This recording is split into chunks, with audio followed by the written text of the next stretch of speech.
আসসালামু আলাইকুম ভিউয়ার্স, সবাই কেমন আছেন? আজকে ভিডিওটা শুধু বিরিয়ানি লাভারদের জন্য। আজকে গিয়েছিলাম ঢাকা, পুরান ঢাকার হাজিরা বাজারের সেই বিখ্যাত হাজি বিরিয়ানিতে, যেটা অনেক বছর পুরানো বিখ্যাত।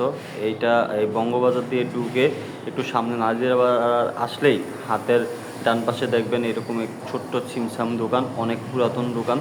এই দোকানে আমি এসেছিলাম 11টার দিকে, 11টা সাড়ে 11টার দিকে, এই জন্য ভিড় পাই নাই। আর একটার দিকে আসলে তো সিরিয়ালি পাবেন না। এই এক পাতা বিরিয়ানি, এইটার দাম হলো 260 টাকা। দেখেন কি পরিমাণ! আমার মনে হয় দাম হিসেবে একটু পরিমাণটা কমই হয়ে গেছে। সাথে 2 পিস লেবু এবং কাঁচামরিচ। তো মাংস ঠিকঠাক ছিল। খাসির, আসলে হাজির বিখ্যাত এই খাসির মাংসের বিরিয়ানি। তো আলহামদুলিল্লাহ, বিসমিল্লাহ বলে খাওয়া শুরু করি, দেখি কী অবস্থা। আমি প্রথম হাজির বিরিয়ানি খাচ্ছি, এটার অনেক হাইপ। তো খেয়ে যা দেখলাম, আসলে স্বাদটা মোটামুটি, কিন্তু আগে নাকি অনেক স্বাদ ছিল। আমার কাছে ওরকম হাইপ হিসেবে এত স্বাদ বা এতই টেস্টি লাগে নাই।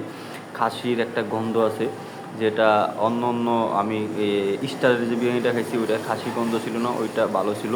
তবে এইটাতে আমার একটা খাসি গন্ধ ছিল, যেটা নাকে লেগেছে, এটা একদমই ভালো লাগেনি। এছাড়া মোটামুটি খাওয়া যায়, কিন্তু হাইপ হিসেবে অতটা ভালো না। ধন্যবাদ সবাইকে।